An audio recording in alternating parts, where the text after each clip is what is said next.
if you're going to teach yourself anything in this lifetime and whatever is happening around you right now, teach yourself how to love. And I know this has been said so many times already. Everyone's talking about it. It's so cool, it's so nice, and it's so niche. Like, oh, love yourself, self-care. But like most things, have you ever like tried to understand that maybe you are not doing it right? And that's completely normal. We learn, we understand, we grow, and then we just practice it for the rest of our life. But that's not the case here. Because most of this time, if you truly loved yourself and truly wanted to take care of this self, you'd want to do it naturally. You would do it in a way that makes you feel alive instead of this dead self sitting on the other side of the screen right now. I mean, hey, are you logged in? Are you gonna sit through the entirety of this video? And if yes, why? What's the point? Like, what's the point of sitting through this video if this is not gonna bring you even a bit of joy? Like, would you want to talk about this video to someone later on and be like, oh my God, I enjoyed this so much and I put so much time into it, and you know what? I had some value out of it, but did you? Because look, here's the thing. What's the point of discipline if it doesn't bring you a flicker of joy? If it doesn't make you a little happy to, put yourself through all that dedication and nothing good comes out of it. Like, what are you doing, girlie? You know,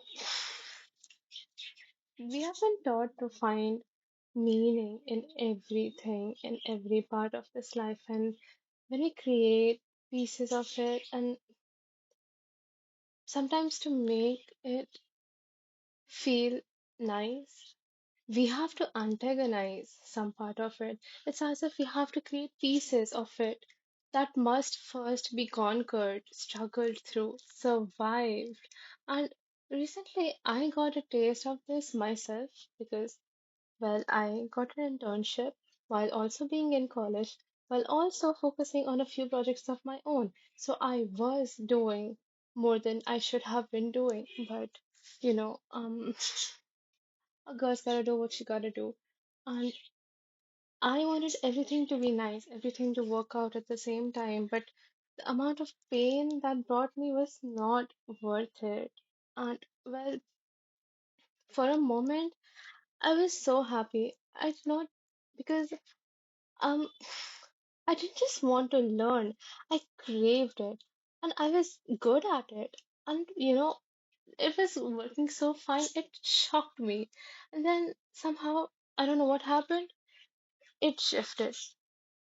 I forgot that this joy that I'm feeling, this this feeling of excitement, this feeling of wow, like wow, I can turn my ideas into materials, into something of value while also doing all these other things on the side. And I forgot that this feeling is unique to me, to only one person in that room, and that is me. And well, that disappeared so quickly because the only thing that remained was this voice in my head that kept telling me to work harder, do more, be better, and well, suddenly the passion was gone, and I was so tired all the time. I couldn't do any of those things that I was doing right for such a long time. You know, I woke up to this passionate thing, to this thing that I was enjoying so much, and then suddenly I forgot how to actually make it work, how to make any of this work. What remained was this chase, was this empty feeling. And well, that's when I understood, wow, so this is the great adult misery, huh? You know, it was as if I was grinding joy into this powder and making it mixing it up with all these other things that were not doing it for me, and then calling it success. But okay, so I felt in that moment all I had to do was show up. All I had to do was just keep doing it, like pushing, grinding, giving into that 1% mindset and just delivering and doing whatever it took. But the spark was gone, clearly, and I was putting myself through more than I could handle. And well, at the end of the day, I would sit in this spot and think, am I winning? Like, if I am, then where is my prize? So, okay, so I started writing about it, obviously, like any hot girl should. And well, I wrote a few things. And dear diary, I float on the boat and I hold onto this oar. I row and I row harder, faster than everyone, wondering why these people around me aren't fascinated by the sway of these waves, by these currents, and deeper into the sea.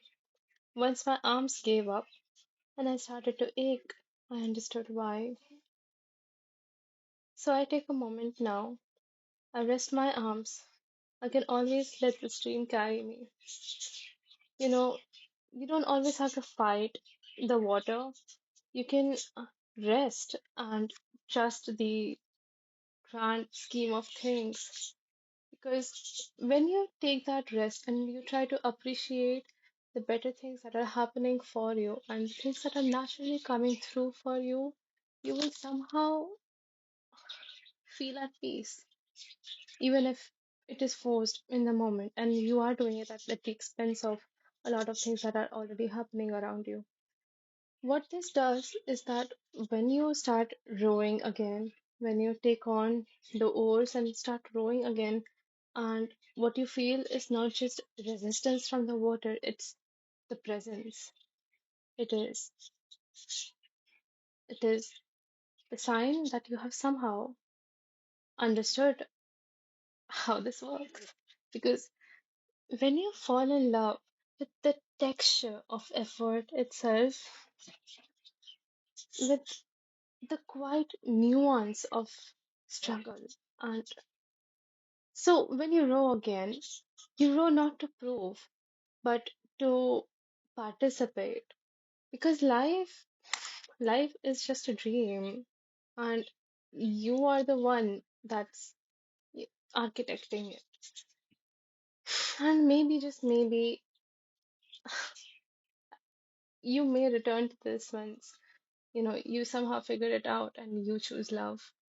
You see, here what I've come to understand is that we need to love the right things, love the process, not just the payoff, love the silence between wins, and love the dull, unremarkable days that still count. Because if you're motivated only by things that are temporary, like validation, competition, and the competition and the comparison, and you'll wake up one day and feel nothing. You'll be in this perpetual loop of pain, of just getting there but never really being there, because once you are there you will never be satisfied.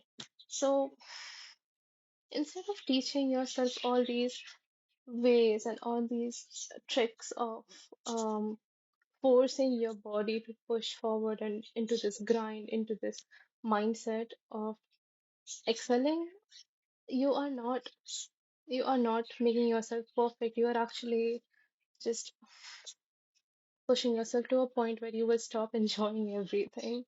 And what's the point of anything if it's not to enjoy yourself a little bit? So the trick here is to fall in love, is to start enjoying everything, every aspect of it, because as I write here, I've written it somewhere here. Hmm. When you love what you create and you love what you do and how you do it, you love every single piece that you put on the table. And in the process, you become to love not just the process, but the person you have become throughout the process. Right. Thank you.